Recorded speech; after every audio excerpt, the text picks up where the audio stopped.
Hello, my friends. Today is a good day. We are going to be talking all about the legendary 1932 Ford, aka the Deuce. We are going to be talking about 5 factors that made the Deuce one of the most legendary cars in the hot rodding scene. Let's do it.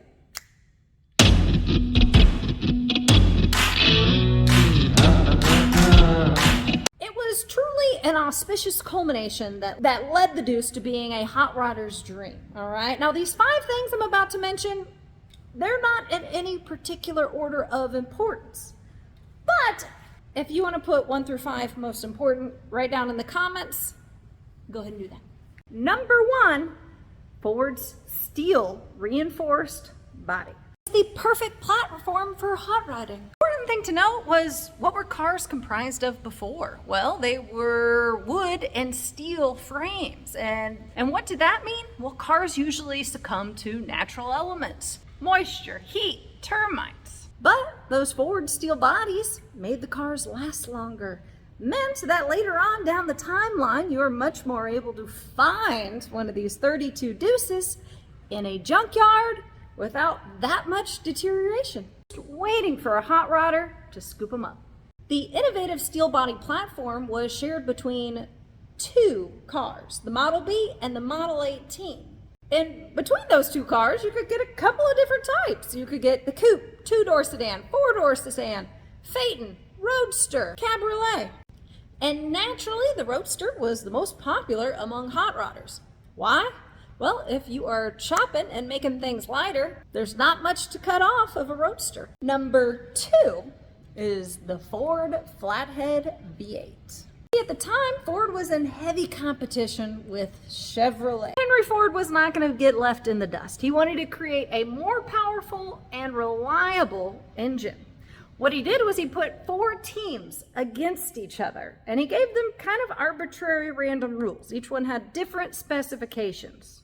He would get what he wanted. He ended up getting, within 16 months, his V8. It was 221 cubic inches, capable of 81 horsepower. Now that was 26 horsepower more than Chevy's V6. And it was lighter.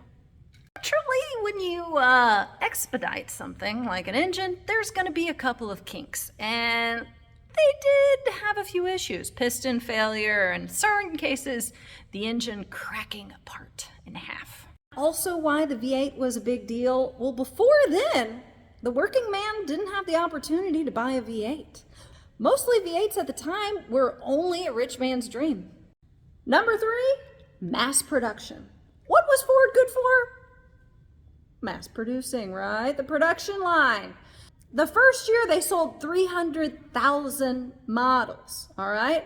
Now, when you think about that, there's a lot of cars, they don't succumb to the elements. So when somebody trades up for a new car, those cars are going to the junkyard, and they're still gonna be fine, just there, waiting for some hot rodder to find, buy for $10, make it into their dream car.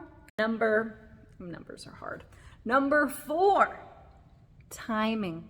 You see, this is right after World War II. You had servicemen that had learned technical skills. They were making money, and they wanted somewhere to put that money.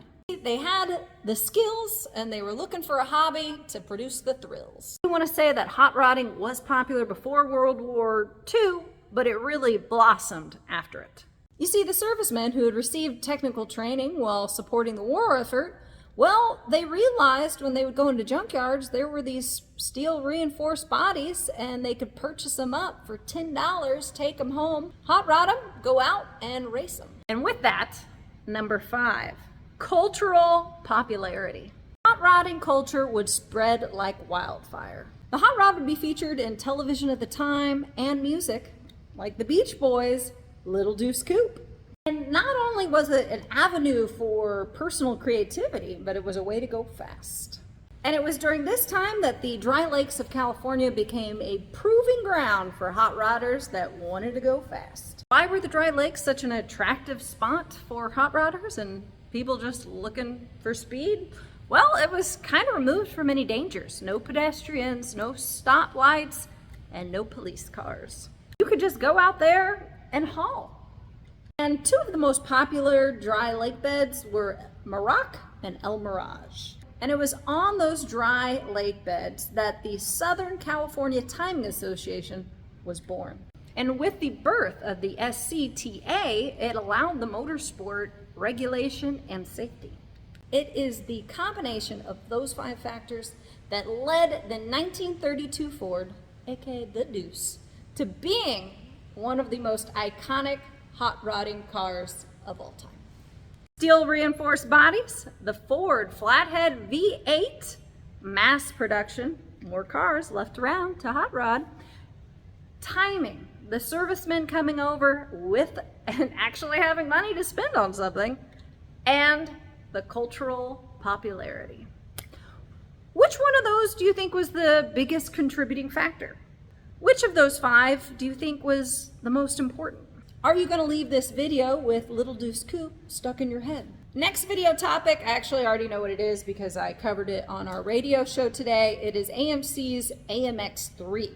It is the mid-engine supercar that we almost could have had, but we didn't. So kind of a cool, very cool topic. So subscribe, like if you want to see that again, and if not, that is perfectly fine too. But now I am gonna run off to the beach, have a couple of beers in the sand, and just live the dream. So, bye!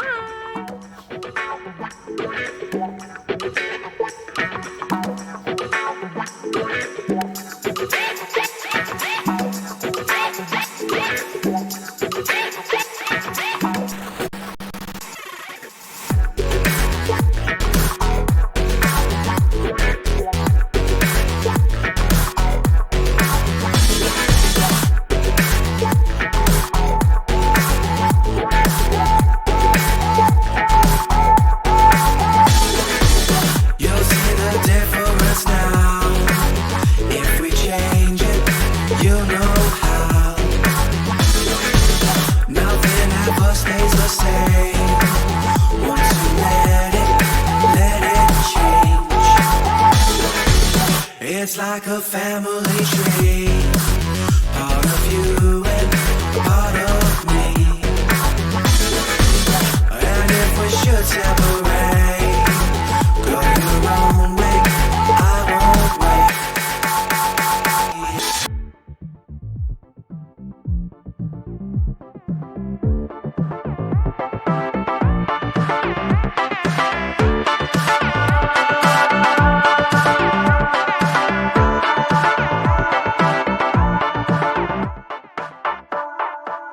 Bring the funk back.